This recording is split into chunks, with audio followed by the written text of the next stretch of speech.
Of all the foods that are harmful to health, perhaps the very worst of all is cheese.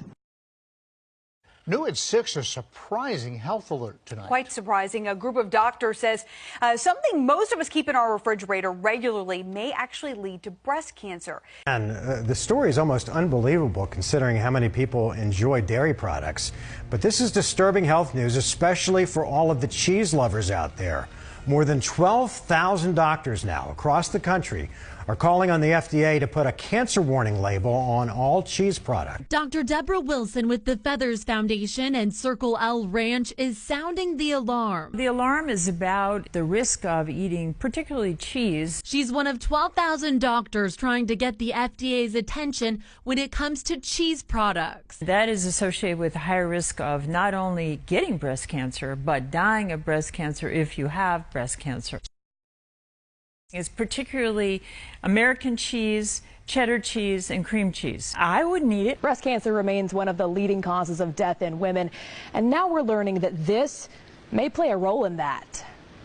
This Breast Cancer Awareness Month, a group of more than 12,000 doctors is sounding the alarm about a new risk. This is a concern for every woman, not just someone who's had a diagnosis.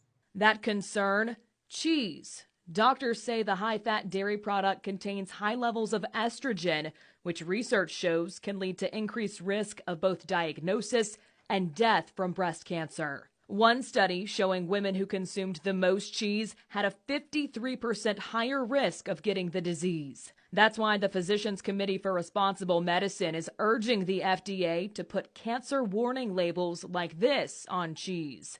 There's enough evidence here to ask or suggest that women should go ahead and pass on the cheese. The committee issued this petition to the FDA on October 3rd.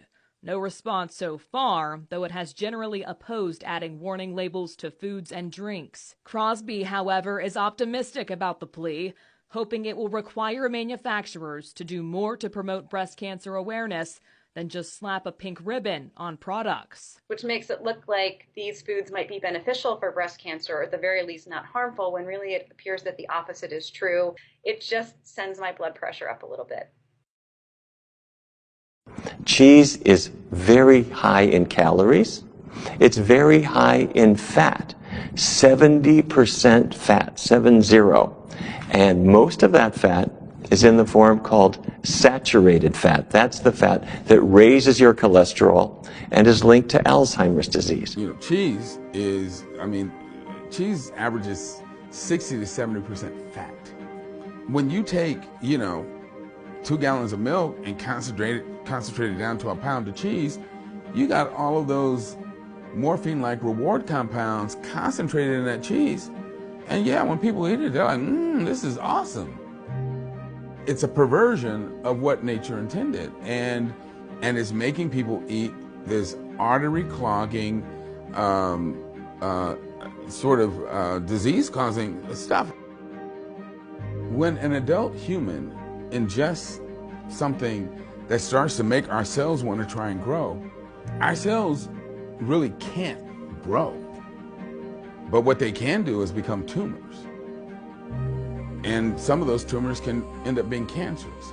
And that's one of the reasons that you see that dairy foods are associated with cancer growth.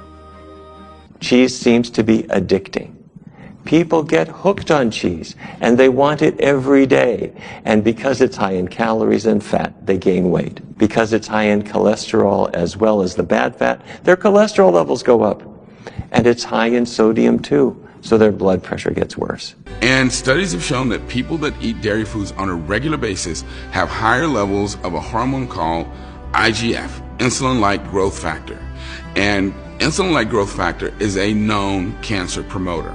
There's nothing about having excess hormones in the body that benefits the body. If anything, it overtaxes the organs, and as I said, over the long haul, will lead to disease.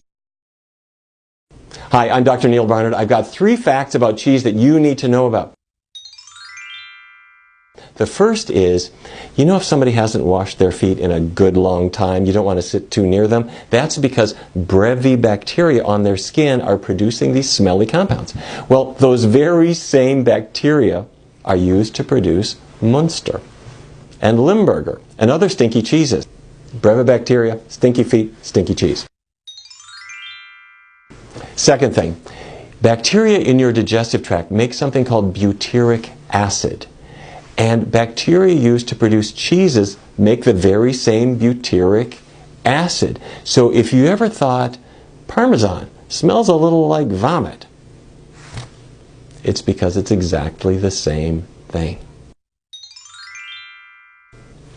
Fact number 3. If you got on a plane and went to Sardinia, off the coast of Italy, there's a cheese called pecorino, and local aficionados allow flies to lay their eggs in the pecorino, and it starts, as the maggots hatch, they start to digest the cheese, creating this massive glop called casu marzu, and the maggots can actually jump.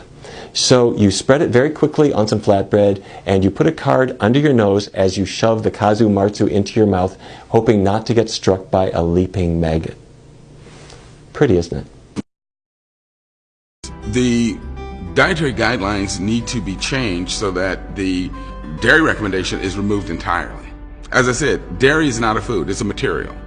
And, you know, you can choose to do it, but you don't have to. And because of the health consequences, you shouldn't. So if you're thinking about which foods should I break free from, number 1 on the list ought to be cheese.